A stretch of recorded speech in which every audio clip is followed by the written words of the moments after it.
Welcome to the Land, your bet sports betting show live stream. What is good, everybody, man? We're going to be getting into what we've got here for Tuesday in the NBA, man. And it's a weird slate, bro, but I'm happy to have y'all. What's good, everybody in here already? G-Bag, got Street Cred, got Aramis, and 36 Chambers. And my favorite name to say, yo, yo, yo, yo, yo, yo, yo, yo, yo, yo. And Street Cred again. What's up? Izzy up. We're good to go in here, man. I'm going to be having Prop Bomb come on. We might get Pips as well, who created Props Madness, as we know. So probably get him in here as well, make it a 3-man stream. I'm going to be looking at what I got already. We got Larry in the building. What's up, Larry Stone Cold? I'm going to be showing you guys what I've got. I'm going to be getting some of Prop Bomb stuff. Make sure you jump in the comments with a bet. I'm going to start sharing my screen here in a minute.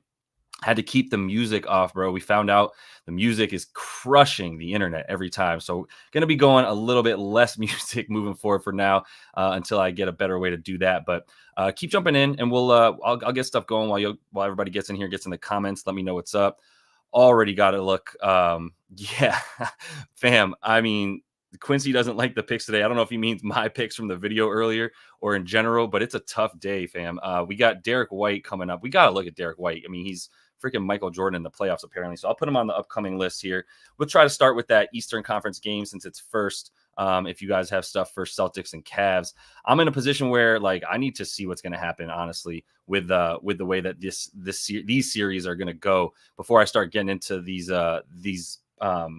picks with a little bit more confidence. You know what I mean? So I've got 3 right now. Let me get into those while we wait for others to show up, including Prop Bomb. This was the first bet I put out in the video last night. I thought it was a nice, safe bet. I wanted to figure out how to get Jaylen Brown's first quarter points. It was a little high at 7.5, 6.5, even though it's not terrible. So I put it in there and I got it down to 5, and I put it in with the first half of the C's. I'm really confident in them winning the first half as well.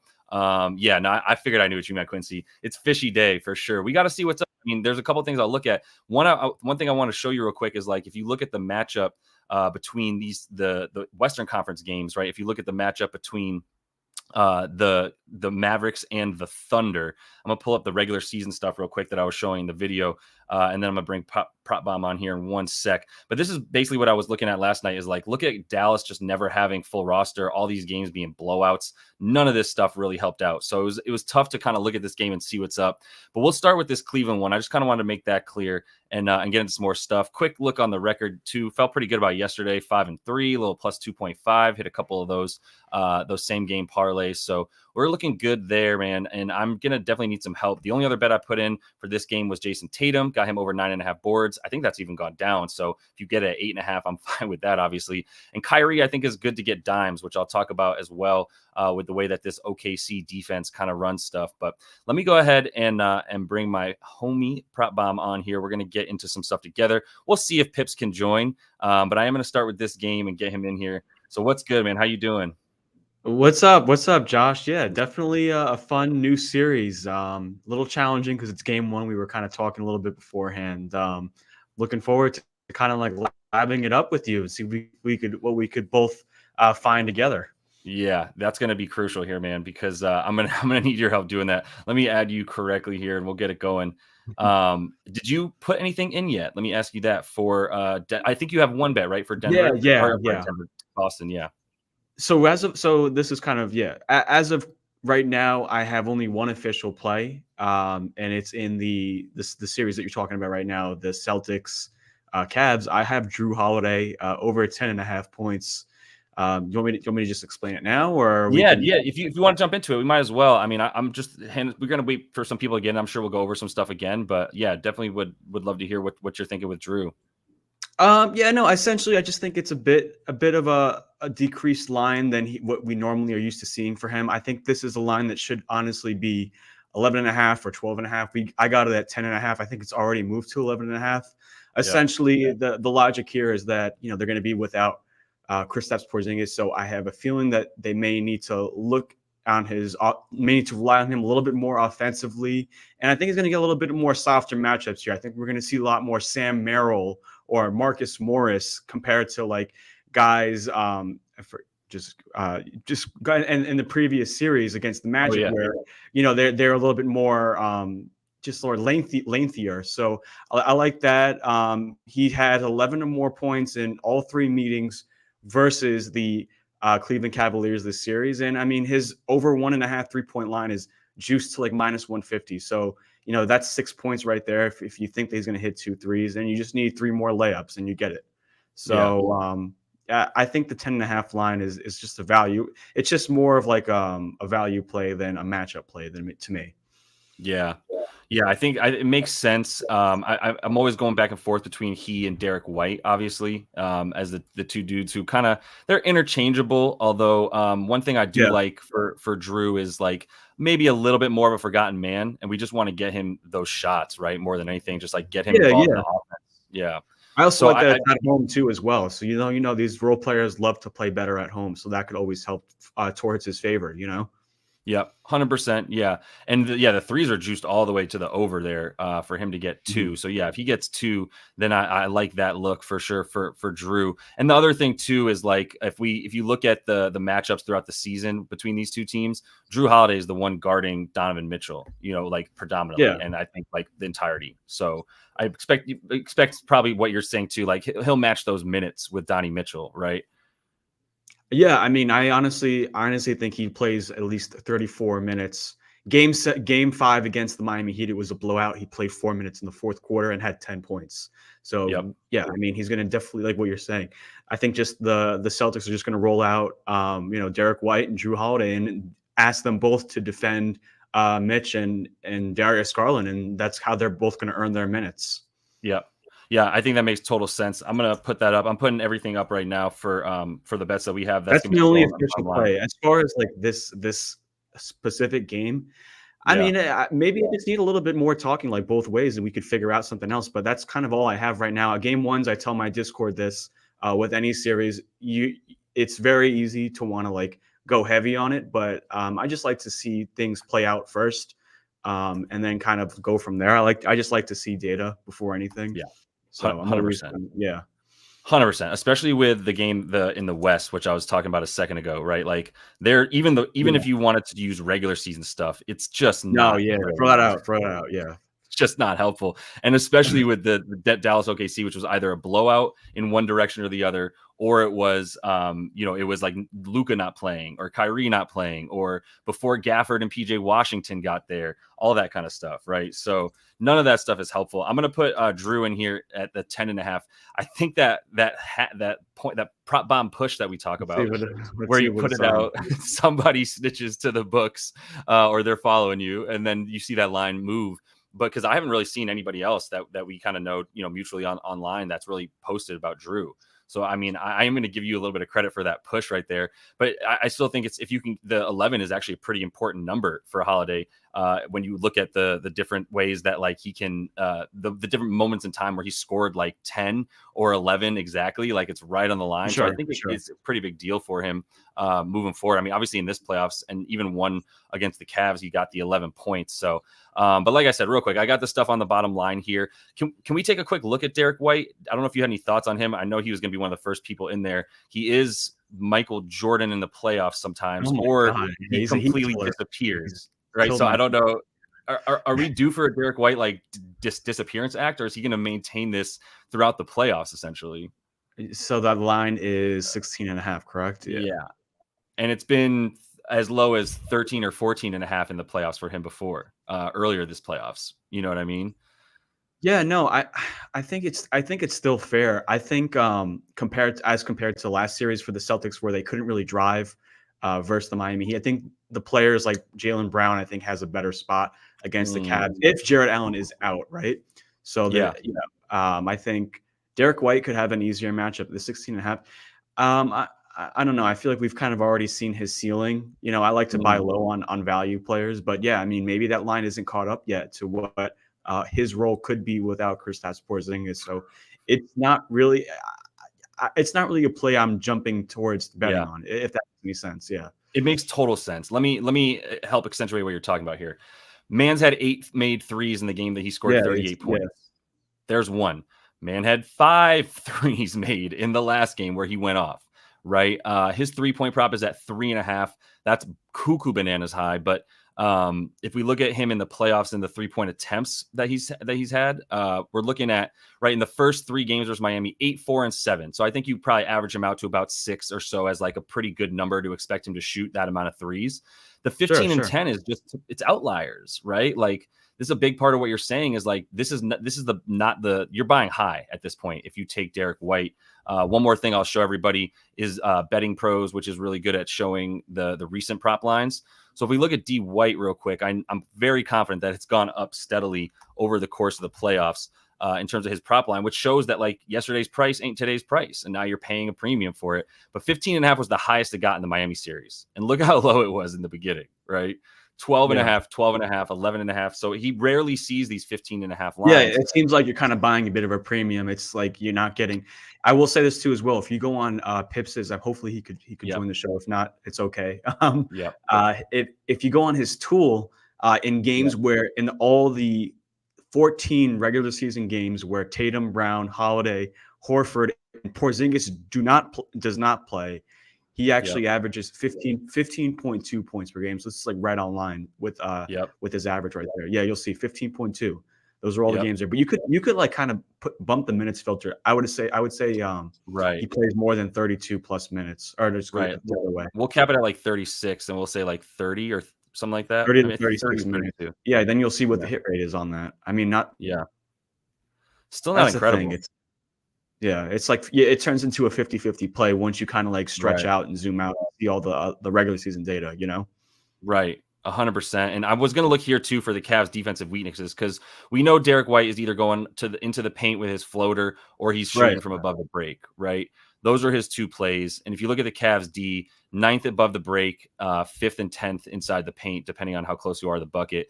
Some mid-range stuff, nobody shoots mid-range for the Celtics. So there's no like who's going to take one dribble in and then get theirs against this team. I don't think that's what you're looking for. But it's tough to find a way to like trust Derek White more so than at 17 points. Like, I mean, real quick, I'm going to look at the shots. I know they like you were saying against the Heat, it was a little bit easier for Tatum and Brown, especially to get all the way to the rim, right, and score inside the paint. Yeah. And then if you look at the stuff for the Cavs, it's going to be a lot more difficult, especially because they're not nearly as hurt. Of course, if Allen's out, it's a little different. But if I actually think Allen doesn't play. To be honest with you, I really lean that he doesn't play. How is he going to play? I don't know if anybody here has ever used their wrist really before. Dude, they're hella important. Like for especially for someone who's going like this to catch a rebound all the time. Yeah. So we should look at what we do with that. But I think the main point to make about Derek White here is that it's a pass in game 1. I don't want to have to rely on I think you put him at about 11 or 12 shots, right? Like that's a little bit more realistic than him shooting the ball as many times as he did for parts of those Miami series. Like the beginning here. So this is minutes. If you look at the field goal attempts, 10, 8, 14 in the first 3 games, which I think is about what you would expect from him, like 12 shots. And then 26 and 13, the 13, he was just wicked hot. And then they blew him out in game 5 there. But in game 4, it was like 26 shots for Derek White. That ain't happening. So bit of an outlier. You don't want to have to rely on that. Yeah.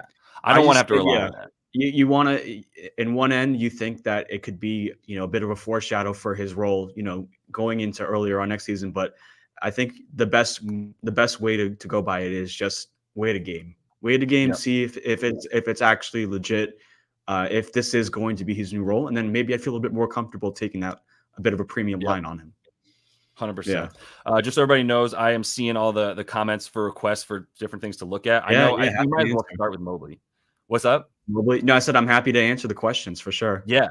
Let's get into some of that. I do want to start with Evan Mobley because that's obviously what everybody wants to know about when it comes to Allen's injury, which we both don't expect him to play tonight.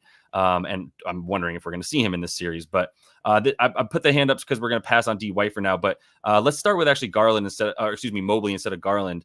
My thing with Mobley, I'm just going to start with what I always just like to easily high level stat muse is really good for just going Evan Mobley this season with and without Jared Allen, right?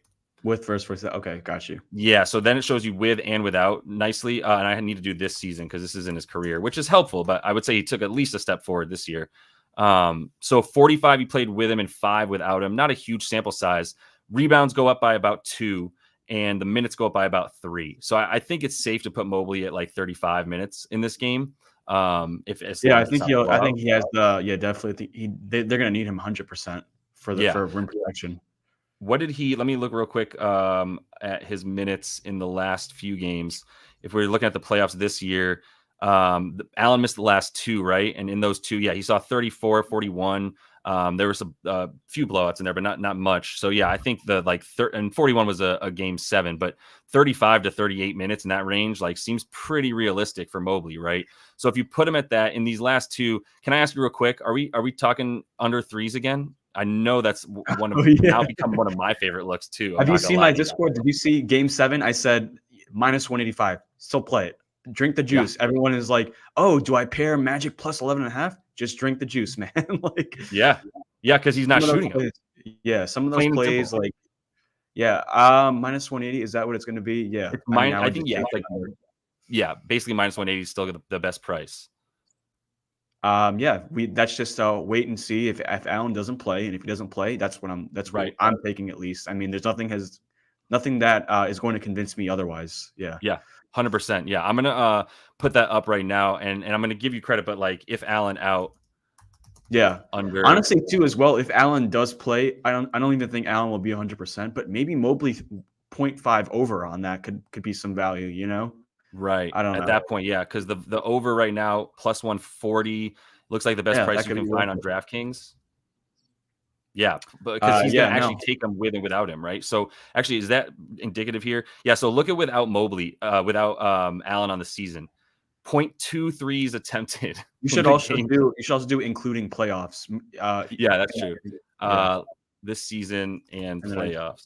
That's what I do as well. Yep. Well, this is just giving me just the playoffs. Yeah, but I mean, either way, it's the same. That's the thing, though.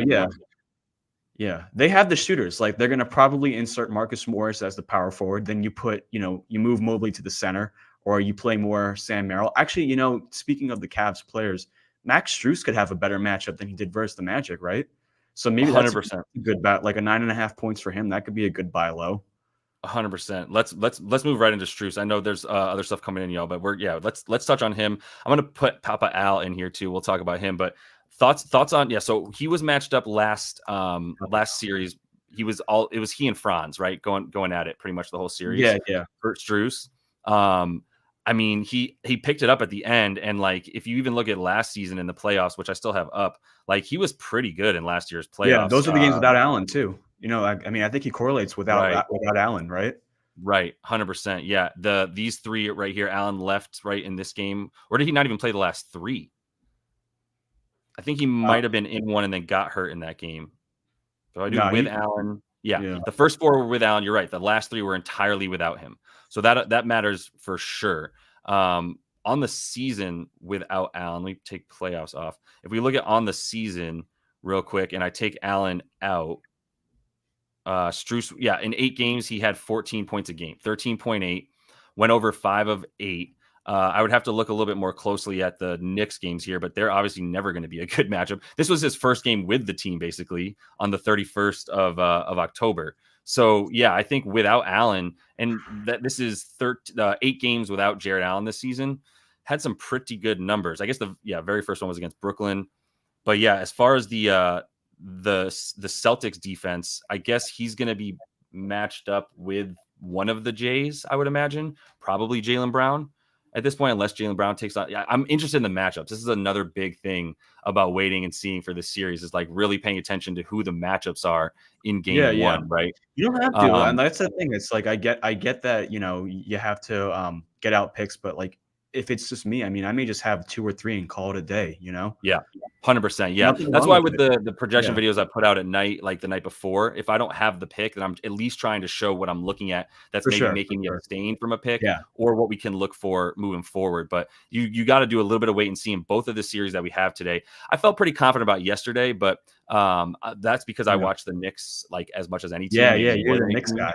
Yeah, so that was a big helpful part of that, and just knowing the really consistent tendencies of the Pacers, for instance. So if you look at the defense for for the Celtics right now, which is what I'm on. Like they are worse above the break than anywhere else in terms of the amount of like points that they give up, as you can see, right? But like at the same time, like I don't really trust everyone to make defense threes against them. They were a top 10 defense against three. I mean, they're a top 5 defense in the league, right? Overall for a reason. So I'm a little bit actually confused by this shot chart, to be honest. Like, how is the defense third in mid range and above the break and right inside the paint? That's so weird for a team that was a top 5 defense. I don't really know what to make of that as much. If you look at play type stuff, like, yeah, they're going to be good at everything. I guess dribble handoff is like the least efficient play in the NBA, and only the Kings run it. So who cares about that? Yeah, I guess the pick and roll ball handler stuff is what you can look at as well. But real quick, so not to move us off too quickly, but like Donovan Mitchell is being talked about, and this is an interesting ass one to me for sure for Donnie Mitchell, because what I'm wondering about Donnie is like he does all this stuff, like especially being in the pick and roll ball handler and shooting from up here.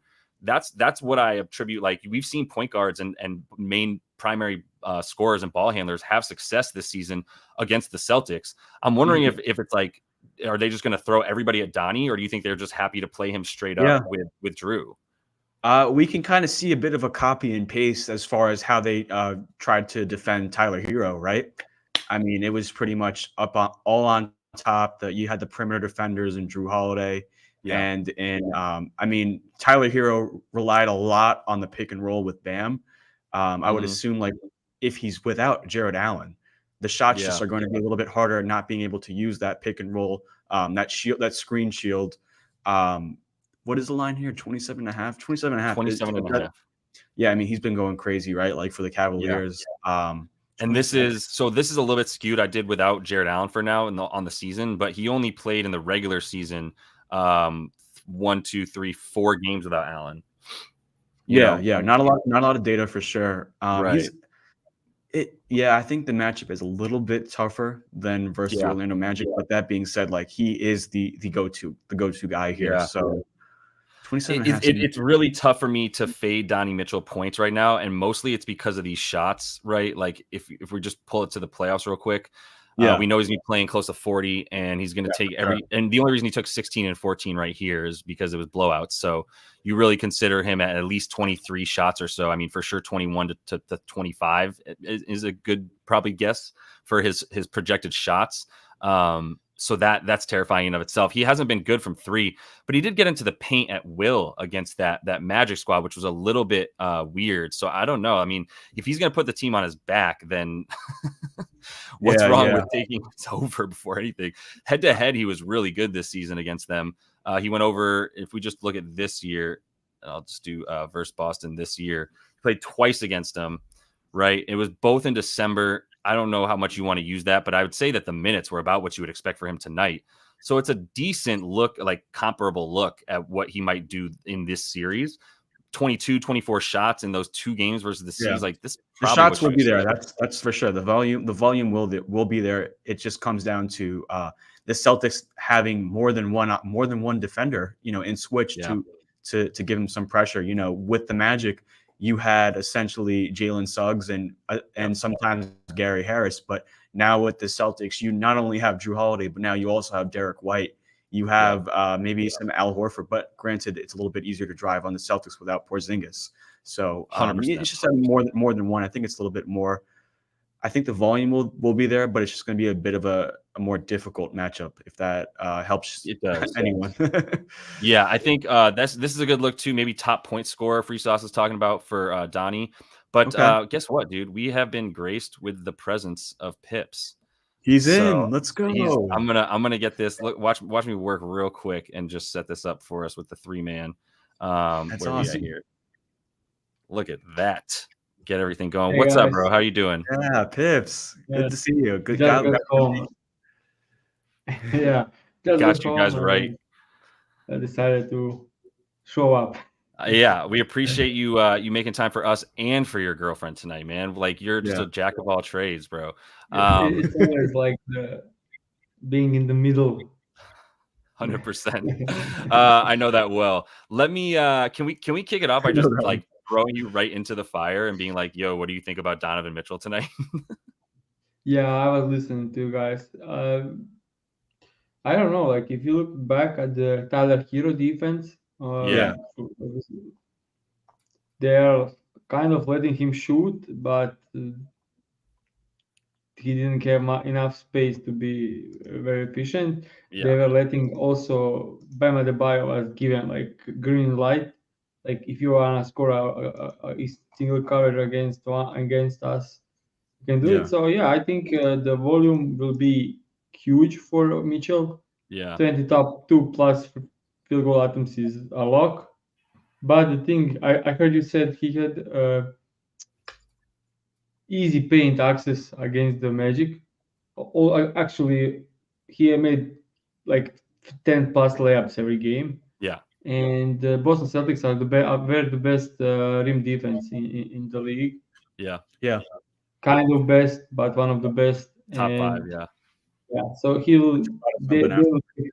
they are taking away that from Donovan Mitchell. And I don't know is he healthy enough to make shots outside of the paint. Yeah. So yeah, that one is a gamble for me. And yeah, It's not a good line for threes. Now, what do you guys think about you doing the threes? I just kind of had another thought too for this game. Let's get in. I was just kind of thinking back to the Celtics Heat series. They would defend Tyler Hero, and they would actually take out a lot of the perimeter players, just more so have attention, kind of close out on drives and everything. But what they did play single coverage on was Bam Adebayo. They kind of gave him his looks. I remember like it would just be one-on-one with either Porzingis or Horford with Adebayo, and Adebayo would just they just essentially want to filter the 2 points rather than get beat by the 3-pointers. So in that case, and you're kind of already kind of moving to it right now, I'm guessing, maybe Evan Mobley, maybe like they just kind of like let Evan Mobley kind of score in the paint and then just kind of lock up the backcourt options and then just close out the perimeters, you know? 100%. And this just drew me to this. Pips, did you add head-to-head shit right here? Yeah. Look at this, man. Back and head-to-head. Yeah. Never sleeps, dude. Like take a vacation, Pips, eventually. But this is sick. Already got the head-to-head stuff in here. I was talking to you about this like 2 shows ago, and I was like, bro, what's up with the head-to-head? And you're like, oh, don't. We just moved it up like in the stuff you need to do as quick as possible. And it's fire. Yeah. I love it. Yeah. So let me do the 86 games so we can see. I'll just say, like, I agree with the concept. Yeah. Pro Bomb said, like, they are more than happy to let Mobley score in single coverage, but look at the series against Orlando Magic. He's so limited. Like he's so limited. Like he can't make any separation on offense. Like that's that would be that was gonna be my only. Go ahead, PB. What are you saying? I just think it's a little bit different just because the Magic were a little bit more like taller and more like lengthier, just as far as like their front court size, you know, Wendell Carter and Isaac and everything. Quick question. Is it like if Allen is playing or if Allen is out? If he's playing at the 5? Yeah. Well, here's what we think. We both I don't know if you heard on the show. I honestly think he doesn't play. I don't think Allen plays. Yeah. I'm looking at the videos. He's trying to like get his hands up. The ribs are getting in the way. I don't think he plays, but I could be wrong. So, I mean, you know, we have to obviously make sure first before we take anything. Right. Yeah. Yeah. I think there's too much stuff. Like Allen's too important. That basically for us to like just assume that Evan Mobley's a good play at 12.5 points, because I can see the 12.5 points being low if Jared Allen is in. That's for sure. And it's really honestly mostly because of what you're saying, PB, which is like the Celtics showed that they were just willing to let whoever has the ball in the paint get twos, especially because they know they're gonna shoot threes, right? And they're gonna make a lot of them. Is kind of where they're coming from. So as far as where they're good on, I mean, I can't believe how good they are at defending corner threes. Like who prioritizes that? That is so weird. I mean, in part it's probably because they just get a lot of threes taken above the break, but for Mobley, go ahead. I actually love the Celtics defensive scheme the most out of any teams. They are taking away the 2 best shots in the league, corner threes and layups. Yeah. So they are. If you can make pull-up shots, we are okay with it. Like is it either a 3, either a mid-range, either a floater? Like we love it. Just shoot pull-ups every entire game. It's math stuff though. Right. I think they have the best defensive scheme. And the that would be Celtics. another. Yeah. Well, I was gonna say that would be another feather in the cap of Donnie Mitchell, from the standpoint of like he also is one of the only dudes on the Cavs that I see willing to take a mid range shot, right? Like Yeah. I know he's pulling 75% of his shots from at the rim or above the break, but I don't think there's anybody shooting close to even 13% of their shots from the mid range for Cleveland. Like neither of these teams have like a step inside and hit the Check Garland. Check Is Garland. Garland doing that too? Yeah, 12%. Yeah, So, the yeah. pull-ups is And how you- 19. Mhm. Paint non-restricted. That's wide open from the Boston. Like Floaters. right, and yeah, the floaters right here. They're 22nd at stopping that. So Garland could be a good look. They're both similar like that, though. Garland and Mitchell, you have to make a play on like their projected shots essentially. And I don't know that I necessarily want to do that for either of those dudes just yet. Like I think what I want to see in the first game is just how they defend Donovan Mitchell, because it's not the same. Like there was no Donovan Mitchell, in the last series for this team. Like I guess it was Tyler Hero, but like I don't know. Does anybody have nearly the respect for Tyler Hero that they do for Donnie Mitchell? Probably not. So I think they're a lot more likely to leave Tyler Hero on an island and just sort of pressure the ball, or not on an island, but pressure the ball out of his hands. Like if he comes close, but they didn't, like, as long as you go over the screen on Tyler Hero, I feel like they were pretty happy with watching him try to drive to the lane. Of course, without Kristaps, we'll see what that looks like. But the only other thing real quick before I move too far away from it is Evan Mobley boards as well, was something that people were bringing up in the chat. And that is something that scares the crap out of me because of a couple of things. You're asking him, the shots are going to be taken from further away. That's just what the Celtics do. So if he's standing so close to the basket, what are the odds that he's going to have as many rebound chances against a team like the Celtics? And the fact that, like, I think like between Jalen, Jason, and Al Horford, that's three dudes that can rebound with Evan Mobley. Whereas who else is helping him on those boards? Until we see Tristan Thompson in the game. So, any thoughts on the rebounds from Mobley from either you dudes? I honestly, I think positioning wise, I think he's gonna have a lot of switches, a lot of times trying to defend Jason Tatum, so that can kind of pull him away from the basket. Horford, if he wants to defend him, I saw it last night myself when I bet on Hartenstein's rebounds. You have these centers that can shoot threes that pull you away from the basket, so that could help. That could definitely hurt his chances. Right. Yeah, I was already looking at that for tomorrow for Hartenstein. Maybe going under on the boards again, or the PR. What were you thinking, Pips? Do you even play rebounds as much? I can't remember if you said last time. No, I do in some combinations, but like I spoke to Prabomb. I had the last game some kind of OG Anunoby under on rebound. It was such a painful experience. So that did work. I'm staying away as much as I can. OG's playing down low now. He's guarding centers apparently these days. So, and he's guarding Precious all game in that series, which is going to be a good reason to take the over on him. If I send you a video of his rebounds, you will just be stunned. Like every single rebound took like 4 bounces, lying on the floor, grabbing rebounds and missing free throws. And it was unbelievable. So the biggest variance, the smallest stage is always rebounds out of any bets. So I kind of try to stay away as much as possible, unless it's a golden spot, like Towns last night. I don't know, when Gobert was ruled out, Towns was at 8.5 rebounds as a lead big, like that. Yeah, that was insane. He burned me in rebounds the game before at 7.5 with Rudy out there. Obviously, it was a different story without Rudy. But what I wanted to bring up with Mobley real quick was these are the last 3 games without Jared Allen, right? 21 rebound chances to pull down almost 12 per game in those last 3. Right. So if you're there's a couple things to consider. Like the Boston Celtics are on the other end of the spectrum as far as a shooting team goes from the Orlando Magic. I don't know if you're going to find 2 teams further away from each other in terms of like the ability and the desire to shoot from further away. So if that's the case, like, does that mean 1, there's a lot more shots going in for the Celtics, and 2, like, does that mean that like they're, even when they do miss, those rebounds are a little bit further away? Depends on how you think that could help Evan Mobley. I don't think he played the Celtics without Donovan Mitchell. I'm just going to pull that up real quick as easily as I can. I think I got head-to-head right here. He played him twice this season. I'm doing with Jared Allen real quick. And, yeah, they were both just one of them was with Jared Allen. I guess the other one was without. No, yeah, it was just once. So he only played them once this season anyway. That's my bad. He only had 4 points, 6 boards in that game earlier this year. That was in 23 minutes. There's nothing to gain from that, honestly. That game wasn't a close one either. But yeah, for the rebounds for him, my main thing for waiting on that is, once again, yeah, what are the Celtics going to be doing on offense with these matchups? And if Jared Allen isn't in, then what does that look like in terms of matchups between everybody on the floor here? So I'm a little bit out on that. Yeah. We're either way, did we want to, I can move on to something else that people have in the comments if you want. I know there's a lot of stuff coming in, so I wanted to check those out, but anything else that comes to your head for you guys while I'm looking real quick?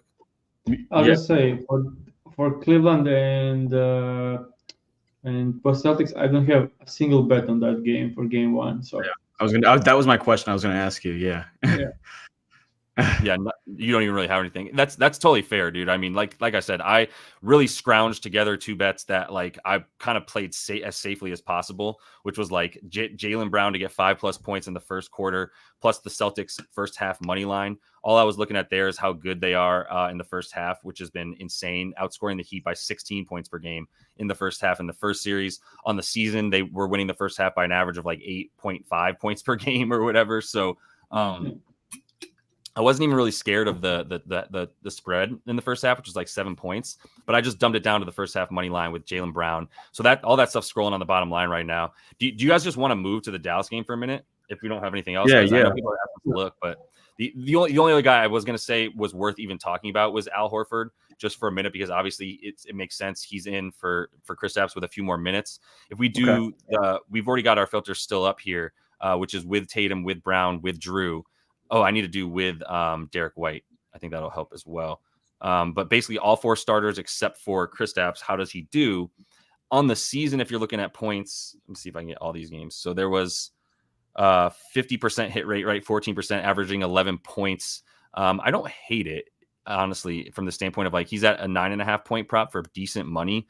But we're basically saying he needs to hit threes. I imagine that's what we're like assuming is going to be the shot that he needs to take more than any. 1.5. So what if you do?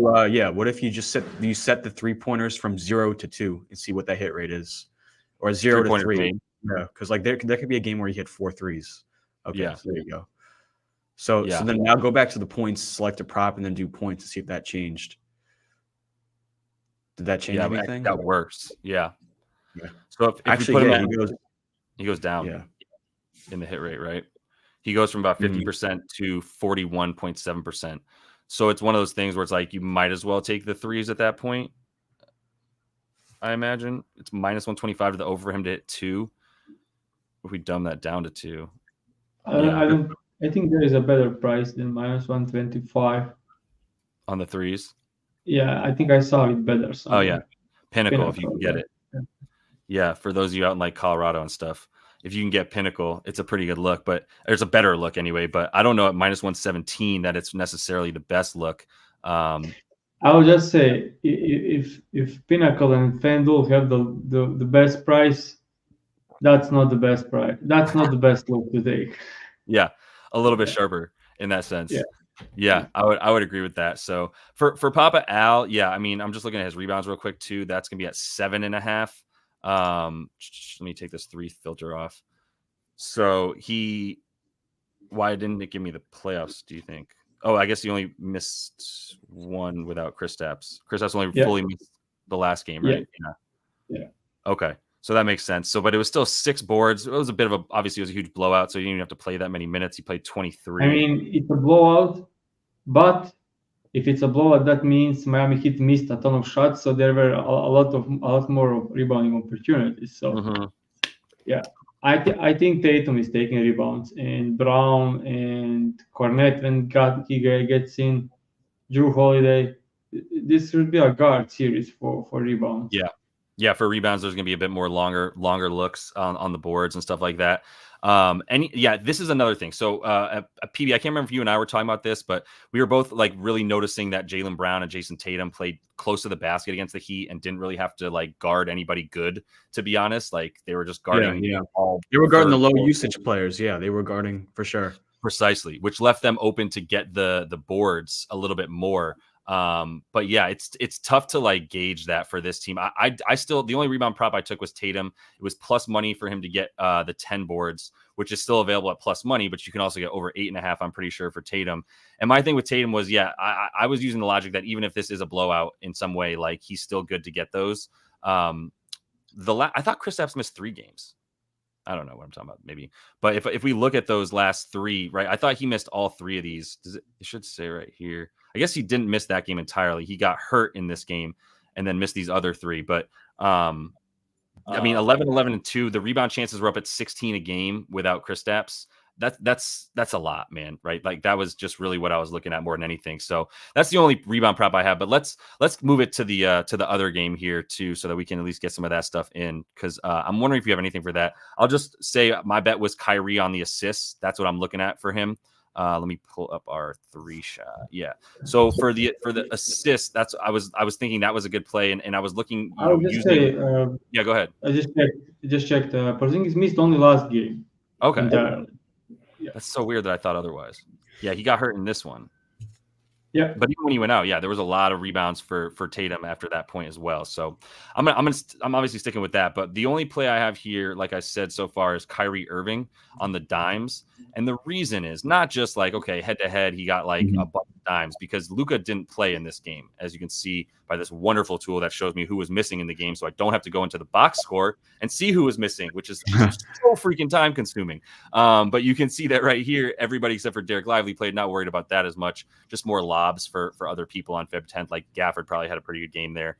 But for Kyrie, like it's a lot to do with the defense for this Thunder team. So I treat this Thunder team and their defense not dissimilar to, say, like the Heat, the Bulls, teams that are just going to pressure you up high and then give up stuff in the corners. Like you can see the Thunder are really weak in the corners because they have such high pressure defense that really just attacks these ball handlers, which leaves assists to be open for guys like Kyrie, who, if you use prop courtside pal, which is really good at like player profile versus defense, he's got a really high likelihood of getting assists as a playmaker against his team for that reason. So that was a lot of what I said to myself, was like 4th worst against spot ups, but really good against ISO and against ball handlers. So they are forcing the ball. It's like the opposite of the Pacers, right? So that was my thought process for him, is he's going to find some shooters. 4.5 was a good enough number for me to take it. If I go over to the dimes, I got it at minus 130. But it's juiced down. Yeah. So I even laddered it to 6 for plus 140 and just kind of stopped the ladder. It was a short ladder, it was like a step stool more than a ladder, if you will. But just got the one rung up. So I don't know if you had any thoughts about that, PB, on the dimes for Kyrie. Yeah, so you're essentially saying that they're gonna crash into him when he tries to drive, and then he's gonna kick out to the corner 3. Yep. Or they're just basically going to, like, they're not necessarily going to blitz him, but yeah, when he tries to get either in the lane or like does try to like move around in the 3-point line, there's going to be so many guys there that his best look is going to be either a lob or the corner, essentially. Yeah. Yeah, and I could see the ball getting a lot more in his hands. I think he has more of a favorable matchup than Luka does. Luka's probably going to have the physicality of Lou Dort on him, so that could mean that Luka passes more to Kyrie, and Kyrie now kind of has to be more. He wants maybe Kyrie wants to create more while Luka is more off ball, so that could maybe lead to more playmaking. So that could kind of make a little bit of sense. I like that hit rate. I mean, even though like the regular season doesn't really mean too much, but sure. But we can do the last 6 too. I have kind of think opposite. Not on Kyrie assist, that should work, but the way they defend, they are looking like, okay, we have Dort on Luka, so we don't need to help as much, and we don't have anyone to really guard Kyrie, so we need to help on him a lot. So I think more aggressive coverage on Kyrie, more assists to him. Luka against Dort, that's probably one of the best guys in the league to defend Luka. For sure. Yeah, and especially the way we saw how Wolves were allowed to be so physical. If they allowed the same thing to Dort, he's stupid and can commit stupid fouls and get in foul trouble because that's what he is. But if he stays on the floor, Luka will be in tough spot, and they will put him out. I think they help more on Kyrie than on Luka. Yeah. Yeah. Yeah, for sure. Yeah, the torture chamber, one of the best nicknames ever created, for sure. I want to say I Zach think Logan. honestly the under 32.5 could be a potential play for Luka. I understand like people think, you take the stars overs, but Yeah, like what as Pips keeps saying, like this is probably going to be, and he even said on record, right? Luka said one of his hardest perimeter defenders is Lou Dort, and then if you don't have Lou Dort, you could put Aaron Wiggins on him. So they definitely have like length on all 48 minutes. And it's an away game too, so yep. The only thing I didn't like, if you go back to watch the games, Dort was going under the screens on Luka and just daring him to shoot threes. Mm. Oh, really? In the games where these two teams faced off? Yeah. Interesting. Yeah. So someone, G-Bag was talking about Luka's going to get 4 threes today. And he likes Luka threes finally. I mean, look, it's not fair taking them. I still like the under on points. Not as official bet, but I lean under on points because he won't get much inside. Like it's Dort in single coverage, maybe some help at the times to just mix it up. And Chet Holmgren defending the rim. That's great. Yeah. Yeah, he'll probably be a roamer, right? He'll probably be a roamer. Yeah, he will. Yeah, he should be a roamer. For Chet. Let me ask you this, guys. When they do the pick and roll, who are they going to try to switch onto? Are they going to try to switch onto Giddey, or are they going to try to switch onto Chet Holmgren? Like when they do the pick and roll, because last series Ingram and McCollum didn't really use that play type too much. Will they be locking onto Giddey, because that could take away some of his rebound chances if he's going to now be the primary defender? Giddey's rebound chances. Yeah, Giddey. Interesting. I don't think they switch actually. Maybe they switch. Okay, the best thing for them is to switch Chet Holmgren on a shooter and then pull him out so that he can defend the rim and then attack inside. Okay. That makes sense. Yeah. Okay. All right. I see what you guys are saying too, and I'm just telling everyone in the comments too. I see you guys is talking about a couple people, so I'm going to put them up so you know that I'm not ignoring you in terms of chat. And even we have an Aaron Wiggins request from Dom in the chat as well. But just to not get too far away from what you're saying, the point what you're saying is like Giddey might be a decent play. First of all, I already was looking at rebounds for Giddey, so I was on that. You like his over or his under? I was thinking over, like, because the only thing I would take under on maybe is like assists or something like that, but he screws me on that.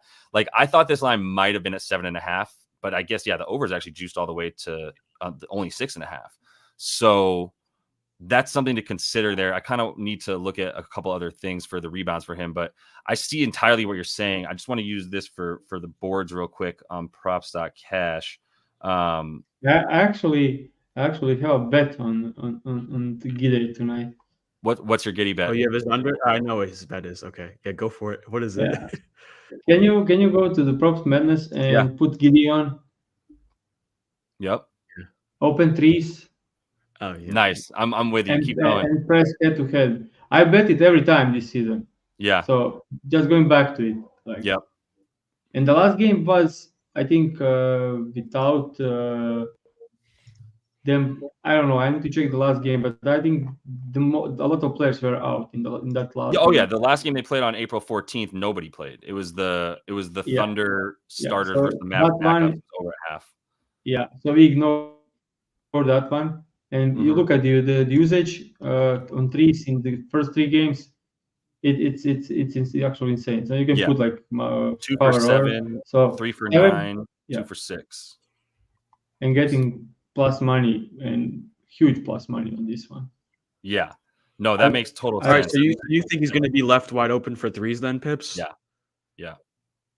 Okay, so if you think he's going to be left on wide open, so I agree with you. And if you think that's the case, will he need to pass the ball, or will they want him to shoot it? They're going to want him to shoot it. Yeah, that's yeah. And also somehow Giddey is coming into this game after making 4 threes against the Pelicans in both games. Right. So he is hot. And what do you think is under assists? Take a look at his after this. Take a look at his under assists, because if he's going to be wide open, what's he going to need to pass for? I'm going to look at that. I think I'm going to make this a bet for a half a unit because this has been talked about too much, including in the Discord, where a couple of guys were talking about the threes for Giddey because of not only this, the articles that have been coming out in the last couple of days about this. There's one on ESPN that was really good, and another one as well that I forget already. I think it was Zach Lowe, who covers the Thunder, not Zach Lowe on ESPN. There's two Zach Lowe's covering the NBA. And the Thunder Zach Lowe was saying that like that Dagnall and company were like, yeah, we're ready for them to just leave Giddey wide open. We have a ton of strategy for when that happens and what we want to have happen. And it's a lot of getting him into the picker, into the roll man action as the screener to then like either they have to choose to go with the ball handler like Shy, or they have to like leave, or they have to leave Giddey, go to Giddey and leave Shy. And if they leave Giddey, like they're happy with that because now he's in a very perfect spot to basically get what he needs, right? So I could see that being the case, and I think that's good enough for me to take the Giddey on 1.5 threes. If he's going to take anywhere from 6 to 9 threes against this team because they want him to, then I'm good with him making 2 of them. He's not Reggie Miller, but he's also not freaking, Dikembe Mutombo from deep. Like he can shoot a little bit. So I think I like that line as is right now, despite all these hit rates. But I think it's going to be a similar defense from the Pellies. I'm going to add that to my card real quick. Can I bring us to Aaron Wiggins? Because I can't remember if Dom was the one who was talking about Justin Holiday yesterday, but somebody was. And I was like, I don't know, role player minutes, Then Justin Holiday goes bananas. So it might be worth it to look at Aaron Wiggins, but that's a little bit obscure. So I don't know if off the top you guys have anything for Aaron Wiggins and his minutes or anything like that. Yeah, I think there's going to be certain role players that Dagnall wants to really feature in this series, and I think Wiggins will be one of them off the bench. Aside from Case and Wallace, he'll probably be the 7th man. Wiggins. And if that's the case, I honestly see him playing between, I would say 13 to 18 minutes off the bench. That PRA number was, and I was messaging Pips about it an hour ago, it was 8.5 PRA. It's now moved to 9.5, but that hit rate is like really good recently. They're definitely going to need him for his rebounding. They're definitely going to need Aaron Wiggins, I think, in minutes where Dort can't play defense to cover Luka. So I definitely think he's going to be a little bit more a meaningful player off the bench this series. So it just depends on the minutes. Yeah. If we look at the last, they played 4 games. He had 16, 12, 16, and 16. So probably about 15, 16 minutes per game, right? In those 4. Yeah. I mean, he hit 1 3 here on 2 of his shots. Went 2 for 2, 2 for 2, 3 for 5, and then 2 for 7, the one he went under on the PRA. So my fear with Wiggins would be needing him to make 80 to 100% of his shots to get you there. That would be my fear. I think someone was talking about just the RA, which I guess, that's the 100% hit rate here. But I mean, rebounds and assists in a shorter amount of time. Like I like taking guys who I know are going to play a lot of minutes to get like things like rebounds. So there's enough chances more than anything. But it's a nice hit rate. So I can understand that. And I'm going up and it's still staying green. So I understand what's being said. I think it was the RA that was being talked about. I'm going to put this back on the bottom line. So it's tough for me to feel confident in a dude that's playing that many minutes, right? Like 17, 15. If you put him at 15, I don't think you can put him much above 17, to be honest. And his floor is probably like 12. So in 12 to 17, it's a nice hit rate as of late. But I don't know if it's a bit of an anomaly or not. So not much on Wiggins there from me. But you were talking about Giddey under assist too before I moved too far away from it, PB. What was the thinking there, that he's actually going to take those shots and not necessarily look to dime up at that point? Yeah, I mean, I just don't. Or can I just say, like you said, you like rebounds under, and you said now you like assist under, and rebounds and assist is 10.5, which is one higher than you combine. What's I think we were considering rebounds over. Yeah, rebounds over. I kind of like, if I'm being honest, I kind of like the under points and assists for Giddey. As my play. If they're just going to limit him to be a corner 3 specialist, which makes sense why you like the over 1.5 threes. You put the center on, you put Gafford on him. This way, Gafford is not really going to care to defend him. And then if, like I said, if he's just going to be standing on the 3-point line, that's going to be his only action. And if he's not going to be able to drive, I think you take the points and assists, maybe the under, or maybe just the under points, under assists. That's kind of what and also I think there's a lot of outs too here for Giddey, right? Like they may want to take him out and put Case and Wallace in over him for Kyrie Irving defense, So I don't know if he sees more than 30 minutes like he did, because last series you can kind of get away with it because the Pelicans have CJ McCollum, and McCollum is no Kyrie Irving, so you can get away with having him out there. But if you're going to really need defense, maybe Case and Wallace starts to steal his minutes, like that what was supposed to happen earlier last series. Right. Yeah. I was a little bit afraid to take Case on Wallace, even though he's taking pretty much every shot he takes is a corner three, which is really what you want against this team. As you can see on the defensive charts here against but it's good against the Magic. Or the Mavs. It's better for people playing the Thunder. But I was scared to take under on the points and assists too, in the event that, he's also able to like make a couple and then they have to like actually get out on him and he's able to drive. It's a home game too, so maybe they want to get him going, right? Like my homie Nate liked it. One thing in this series I'm sure of, they are not getting out on Giddey threes no matter how many he makes. They're not going to defend him. They are not going out at him. Like if he starts 3 from 3, they're still not going to consider him as a threat there. Like that. They're just gonna say that's why I bet. That's why I bet over threes. Like I like that look, like you said, for the three. So it makes me a little bit scared to go under on points and assists. The rebounds at 6.5, also like obviously pretty high, but something that he did not do very often against this team. One thing is sure, he must be put on PJ Washington or Derrick Jones. Like he's weak side defender most of the game. He should be close to the rim and getting rebounds. But if they decide to bring him into action all the time, he's out. But I have a bet for it as well. So my bet in this game was and is, I don't know if you wanted to talk about it, but I absolutely do. It's very, very, very much connected to it. And it's PJ Washington over 16.5 points and rebounds. And thing is, if he is in the corners, he'll get wide open shots. But if Giddey is defending him, Allen ruled out. Jared Allen ruled out. We were right. If Sorry, keep going. Corners, go ahead. PJ Washington will get shots up. But if Giddey is on him, which I expect, they will bring PJ Washington into pick and rolls just to bring Giddey a lot. So PJ Washington should have a higher usage because he will be involved a lot in the offense. So you're saying they're going to use PJ Washington more because he'll be the roll man, and then the his defender, which will probably be Giddey, will stay with they will try to bring Giddey as much as possible into the action. PJ Washington, either rolling or popping, should get looks because they will put pressure on Doncic and Kyrie. Yeah. Okay. And if you look at PJ Washington, I'll just use one filter, and that's with 5 or more field goal attempts for 3, because he's getting threes in this 3-point attempt. And the line is 16.5. So interesting. So on this, you're saying on the season. Yeah, on the season with Luka and Kyrie, of course. Yeah. Okay. So we can do him on this team. Yeah. So with both those, the line is 16.5, not 17.5. So this looks great to me. And interesting. Move it to 16.5, and it's a 76% hit rate for PJ when he gets that many 3-point attempts. And he's getting like 2 games against the Thunder.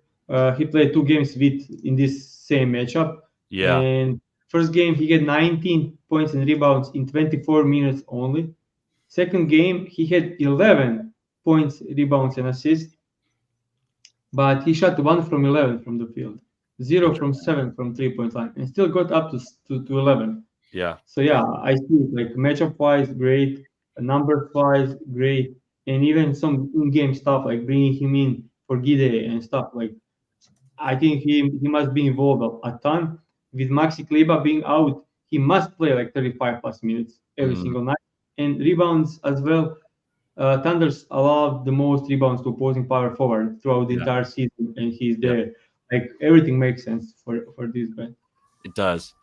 Yeah, I like it. He's screwed me a couple of times, including when he decided to get into it with Kyrie and get ejected from the game when I had both he and Kyrie props over that game. That was a wonderful moment. He can for sure shoot 1 from 10 tonight. Yeah, but that's what you worry about. Yeah. But like you said, it's a really nice hit rate in this context for PJ. So I don't hate that at all. Just so everybody knows, all this stuff is scrolling on the bottom line so that you don't miss it.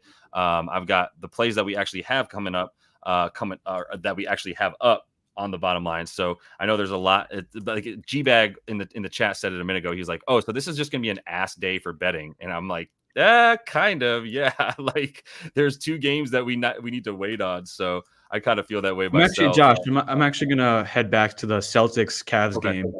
Yeah. I actually, I'm gonna hop on board with you. If Okoro, I think Okoro is starting now, so that's going to mean there's going to be a low usage player for the Cavs on the court. Game 5 versus the Miami Heat, Tatum had 12 rebounds on 16 rebound chances without Porzingis.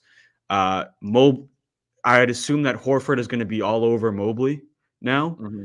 And I'd assume that now Tatum is probably going to be on the weak side, just kind of letting a low usage Isaac Okoro kind of get his shot. So maybe the over 8.5 rebounds does kind of have some value now. Yeah, I think it only has more value, to your point. It's not even just like, oh, Allen's not out there and he's a very good rebounder. It's like, no, everything shifts, right? And now you have the ability. Yeah, look at Paolo Banchero versus them. I mean, look at the last 2. I guess that would be the best thing to look at to see if that makes more sense. How did Banchero do the last 2 games versus the Cavs? Because that was without Allen. Rebounding wise, yeah. Yeah. Let me look at the last 2 games for players on the Magic. And I mean, Powell led them 16.5 rebound chances, led the squad for sure, had 12 boards on those 16.5 because 3.5 of his rebounds were contested, but that means that most of them were not.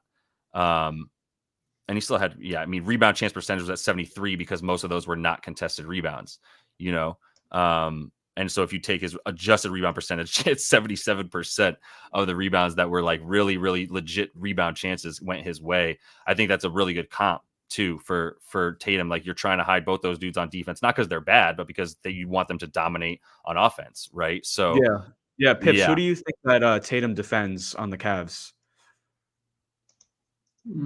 With no Jay I don't know. I just think he sags off, or he just waits to grab a rebound to consider. For sure. He should defend. He should defend Okoro. We'll have Jaylen Brown on Donovan Mitchell. Yeah. Derek White on Darius Garland, and Drew Holiday on Mark Strus, or Derek White on Mark Strus and Drew Holiday on Garland. So I think Drew Holiday was guarding during the season. Drew was guarding Donovan. Yeah. That's also a possibility, but Azula loves to put Jaylen Brown on point of attack a lot of this season. Mm-hmm.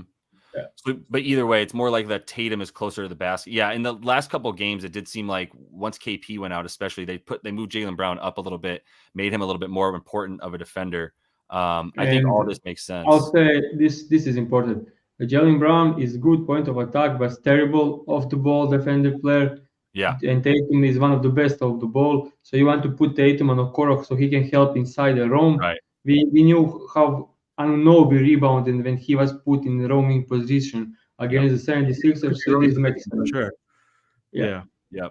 Yeah, I'm on board with that, and I said that yesterday when in an episode, which was like Jaylen Brown is not a good help defender. Like there's points in the game where I'm like, what is he looking at? Is he just picking daisies? There's a dude running to the basket right behind him. That's his guy. And then when he's like, yo, I'm D'ing up, now he's like slapping the floor, and he's impossible to get around because he's so freaking strong and quick. So when he's engaged, same thing with there are a couple of players like this. Lou Dort is one of them. Also great on ball, terrible off ball. Right. Yeah. Yeah, there are guys like that they're just looking at the ball and lose the players behind or awareness. They don't have awareness, but when they are on the ball, they see their players and they can guard them. So Donnie Mitchell's line just went up. Maybe they put Jaylen Brown on Mitchell not because he's better than Drew Holiday off on ball, but because he's in best spot for him to be useful on defense. Right. Yeah. Yeah, well, Yes. it's 9.5 now. Most books 8.5 just on FanDuel. So I don't know if I can give that out. For the Tatum boards, Mm-hmm. it I went. mean, started to go up. FanDuel is widely like the best bookie out there, so maybe it's okay. Minus 120. I mean, it's going to be moving, but if you can still get it 8.5 minus 120, I still think that's a pretty good look. Yeah. And honestly, Yeah. like you're getting better juice than I did. I took 106 as the odds there for over 9.5 last night.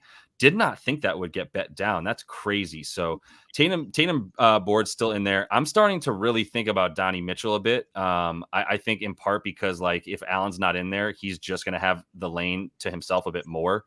I don't know if Mobley will pull anyone from the basket necessarily, but I think we're still good with the Mobley under threes as well, by the way, now that we officially have him out, right? Let's see what it is now. It's probably like minus it's 2 dropping times. a bit. Minus 179 on Caesars. They took it down off a couple other books.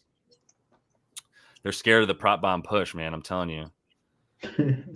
It's crazy. Minus 179. Yeah, it's minus 200 on ESPN Bet.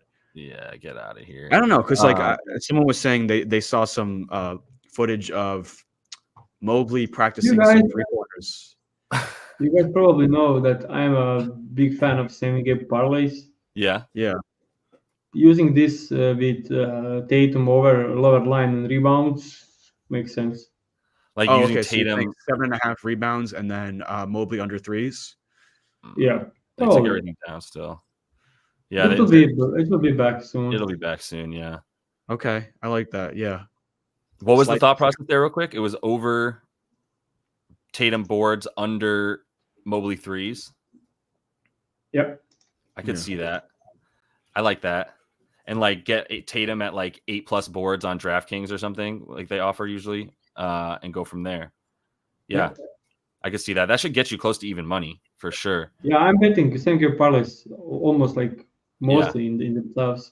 So a couple of live game I had the Jokic plus 25 under 10.5 assists, Brunson 30 plus under 10.5 assists. I had that. These are just easy wins for. Yeah, I saw you. Yesterday. I saw you on the DiVincenzo McBride correlate. That was really good. I like that. Yeah, I love that one. Yeah, that was a nice one. Plus 265 there. They took away McBride assists. Otherwise, I would have gone under there, but they didn't let me bet it. They said I could bet 3+ assists if I wanted to, and I was like, "Get the hell out of here." See, look now. Mobley just went from 12.5 to 14.5. Yeah, the points. Yeah, I kind of lean under, honestly. You lean under on that? Yeah. Well, if he's not going to make a 3, that's going to limit his upside. Oh yeah. Big time. I just hate the Cornet minutes at 5. Yeah. That will be painful when you have an under, and he will play like 10+ Cornet's minutes. Going to get in the game now. Yeah, that's a really good point. And this could be a blowout. Like Cavaliers are very banged up coming from Game 7. Yeah. And Celtics didn't even like sweat it against Miami, and they are really well rested. And now Jared Allen is a huge part out. Mm-hmm. This could be a blowout, honestly. Yeah, the scary thing about Cornet is he played 3 minutes in this game. I think it's Game 4, and then Game 5 he played 18 in a blowout as well. Yeah, I had an under in that game where he played 18. Yes. Yeah. So it would have to be a blowout once again for him to play that many minutes and feel good about his usages and stuff. I was also. So why don't we just do Tatum rebounds, Mobley under threes, and Celtics money line? Yeah. Do we see the Cavaliers winning? Like I don't think so. No, I really don't. I don't know what it would take for the Cavs. Game run. If they win, they make it a series. They'll make it at home. I doubt it's a Game 1. Yeah. I think they'll try to bring back Allen at home, and then just try to make a run to make at least interesting. Yeah. Let me. I know we're on this game, but I wanted to. There was one in here that intrigued me because we haven't talked about SGA at all. I like his assist. I wanted to get on that one after the Celtics. Yeah, that makes sense. What you're saying. I like the assist. Yeah, we think that they're gonna probably put like Derek Jones Jr. on him as the primary defender. Yes. He's gonna want to drive. I mean, we saw Harden and Paul George, like they got a lot of assists versus the Dallas Mavericks, and if they're going to leave, what do you call it? The Mavericks are just going to leave Giddey open, or maybe it's not Giddey, it's a Kenrich Williams. You could see him passing out over 5.5 assists. I like that a lot. Yep. It's kind of making it. I'm not And sure. they will double blitz hedge the shit out of SGA and J-Dub. Like the one game, like game 2, not game 3, game 2, the regular season, they were killing both Shea and J-Dub. I had an over on J-Dub. When I saw the first possession of the game, I was like, fuck me. Like, he ended up like 9 points. Like, this was terrible. They just hedged every screen, put 2 on the ball against both J-Dub and Shea, and left both Dort and Giddey wide open in corners. And they didn't even care. Like, we are taking the 2 best players out of the game, and they are letting Dort and Giddey beat us, and they blown them out in that game. But that adds up for everything. I mean, we were talking about this with the Mavs a couple times now, but they're a very malleable defense. They'll kind of just make it so that they focus on what they need to focus on per game. They're not just like, here's what we do the same way every time. But I will say that the corners are much more open for them. And where they are pretty bad, I mean, spot ups and isolation, both like pretty even, to be honest, in them. So it's not like you can just say like they're always throwing. But when it comes to this particular matchup, right now, in this matchup, you can see if you're watching the games at all that like they're going to just pressure the crap out of these dudes to get the ball out of SGA's hand. And also, I saw yesterday, I forget how the guy is called, but he is a reporter on Dallas, and he said he showed some graphics that after the trade, they limited almost every first scoring option. Like, they did great against first scoring options since the trade. Right. They're really good defense. Yeah, it's crazy to say. This is the most I've ever believed in a Dallas team. So who would be if DJJ is on SGA, then who's on J Dub at that point? It's not PJ Washington. No, not PJ. You think maybe it's Kyrie Irving? Kyrie Irving, like Kyrie is. I think it's Kyrie. I think it's Kyrie. Yeah, and Kyrie and like they will double. It doesn't matter. They will double. Yeah. On J Dub. Yeah. So it's actually not a bad play to be looking outside of the top 2 options for the Thunder. J Dub is at 21.5 now. He was at 20. You can still get 20 for obviously minus money here, or 21.5 on FanDuel minus 102. I just take the 20.5 at that point. Yeah, I would lean under for J Dub in this series. Wow. Or under 21. Me too as well. I would as well. Yeah, I agree with that. Yeah. Interesting. So against this team this season, it's nothing to gain from it, honestly. Like December 2nd, different teams. March 14th, Luka was out and it was a blowout. And they kind of paid him back for the blowout in the previous game where they lost by 35 points. So like, I hate that about the regular season matchup between these teams. The 31.5 PRA, which way do you guys go as far as the under as the best play for J-Dub? Points. Say points. Yeah, because if Giddey is played off the court, that may give more ball handling role to J-Dub just by default. Yep. And the ball handling role is not a great one against this squad. The only thing I'm scared is Mike Daigneault is like a wizard. Yeah. He'll come in prepared and he'll make stuff happen for them. Yeah, I'm wondering what his options are to get these guys open, to be honest with you. Man, I think at best what we're giving people here is like, yo, you need to look at what happens in these games. Like, I'm going to be sitting here literally just taking notes while I watch these games at this point, because I need to know, like, possession by possession, what the hell is going on when these two teams match up. I have almost no idea, to be honest with you. Let me ask you guys one more thing, and we can get out of here in a minute, because I know this game's going to start in a little bit, and I want to get some bets into the Discord as well. But the J-Dub, not J-Dub. Oh, no. It's Yolanda. I got to ban you, Yolanda. There's a woman who just comes in here and just wreaks havoc. I mean, she just goes, "What's the pick, dude? Shut up and tell us the pick." And I'm like, Yolanda, you lost privileges, homie. Yolanda You're Taylor. Yeah, Yolanda Taylor's gone. Sorry, Yolanda. Learn some manners. You come back. For the what was the other red I was gonna look at? Oh no, not Giddey. J-Dub. No, oh yeah. The other thing I was gonna ask about is Daniel Gafford right for this series more than Derek Lively? Because my initial thinking was Derek Lively is a better defender from like out further away. So I'm like, why would he not get at least as many minutes as Gafford? But everybody seems to like Gafford a lot, including like most of the smart people in my Discord. So I'm wondering if you guys have any thoughts on the center disparity between Gafford and Lively. While I'm ready to like go over on Lively before Gafford, everyone seems to be the opposite. So Gafford. Wasn't that the first game that he debuted for the Mavs was against the Thunder, and he had like 17 points. That sounds right. Yeah, he did. I'm gonna up this to the beginning of February, basically. So yeah,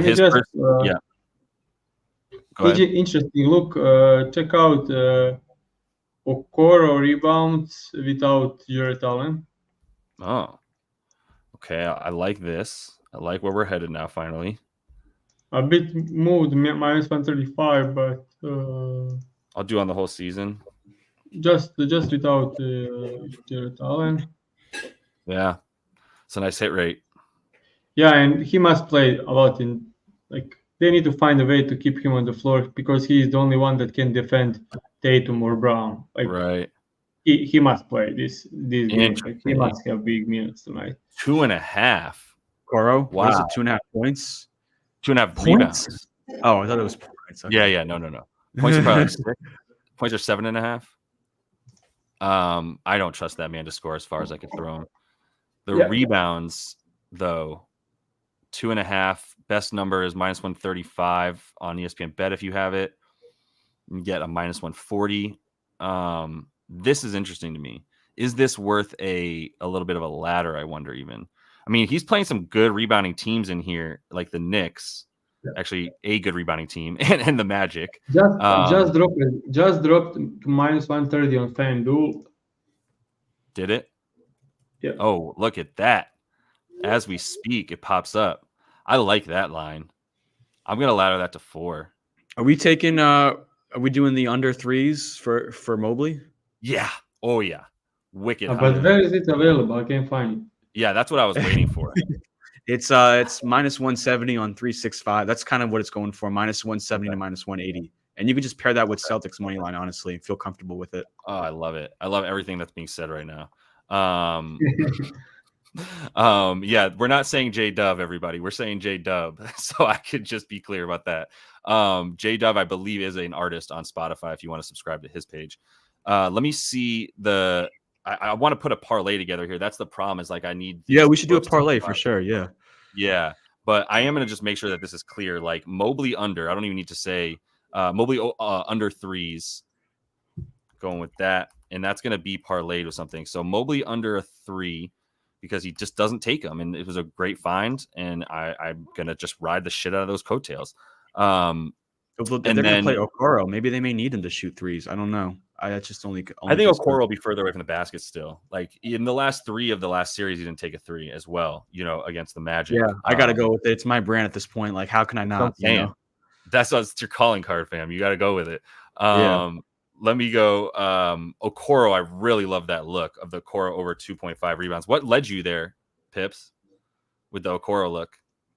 Just knowing that he must play a lot because there is no one that can defend Tatum or Brown on this team. Like Strus is not able. We saw how he did against France in that 2 games. Yeah, and he got murdered. Niang can stay on the floor. Dean Wade is out. There you must play big minutes to Garland and Mitchell, who will guard White and Drew Holiday. So you need to have someone to guard these big guys. And second half of the game, I know you've watched it against Orlando. He locked the shit out of Banchero. Mm-hmm. Okoro is one of the best perimeter defenders in the league. Yeah, so agreed. He can do a lot of damage against these 2 guys, and he needs to make some shots. Interesting part about Okoro is that he's shooting 40% from the 3 this season. Somehow not doing well. 40% from 3. Did you just say Isaac Okoro is shooting 40% from deep? Yep. That's insane to me. All right, so you're liking the rebounds. Are you gonna make that official, Pips? Yeah. Oh, I am. But yeah. What about you, Pips? I don't know if I'm making official 2.5 rebounds for a wing player in a playoff game. Like I fucking hate it because I hate rebounds. But do I think it wins more than often than not? Yes, of course. Yeah. Yeah. I'm good with it. I do want I to maybe look at create some big game parlay and then involve Okoro rebounds and Mobley 3 Thunder and reboundings for Tatum and Celtics win and something else and then plus 500 and then I put 0.02 units and ride it. Yeah. Yeah, something. Yeah, I fully understand everything. Like going just with like a bunch of simpler, safer props in these situations right now, based on like game theory and just leaning into what you think of how it's going to go. That makes complete sense to me. Yeah. Man, yeah, it's a little bit of scramble time here, but I think if you can put together something that involves like, I'm trying to see if I can get like player threes from Mobley under. I think just take that solo. No, I mean, I don't know. He's not around here. No, yeah, for sure. Just hit it solo. No doubt. I love it as a potential parlay piece, but it's not up in most places right now for Mobley threes. But I can't get past the rebounds and the rebound chances that I think Okoro is likely to have, to be honest. And I know that like a wing player getting rebounds, but like how much is he really going to be? Like, why wouldn't he come into the lane a lot, especially if that's where he is the only place he can score from? But I guess if he's a 39%. Also, if it's a blowout, he's playing. Right. Yeah. He's blowout proof in that sense. All right. Is this game at, we could talk about the Thunder. We could talk more about the Thunder Mavs game, right? Or do you want to head out? I mean, I'll probably have to dip in about 15. I think we got what we need. I'm going to put this in the Discord while we do it. But I mean, if we want to finish a couple of these bets for Dallas OKC, if we can find anything else. I think we were just mentioning Jalen under points is the lean, and so is Shai potentially on the assists.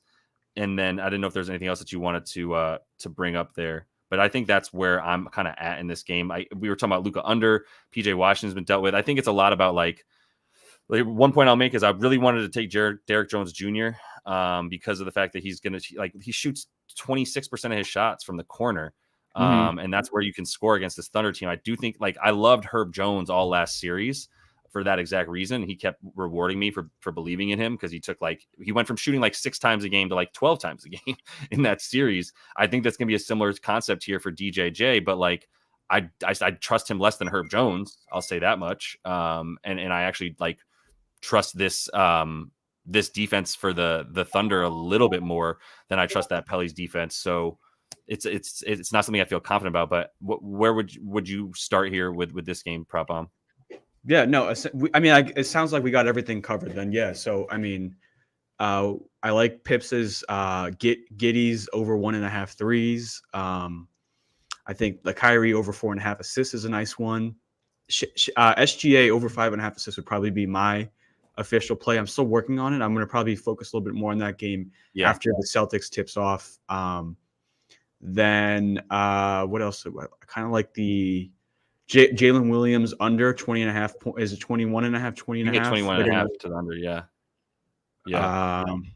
And then PJ Washington PR as well. But are you worried though that they may feature Tim Hardaway because he's going to be playing game 1? Is that going to take away some? Yeah, they may take away some of his looks. I don't know. Pips, what say you? Jay is saying that they need to play Tim Hardaway Jr. in this series. Like, so we are going to see from concept of playing go screens on pick and rolls, pick and pops with guard on guard screens, Luka and TJ Hardaway Jr. That makes a lot of sense. So I can see this big series for Hardaway Jr. What's his PRA line at? Maybe we can buy low on it.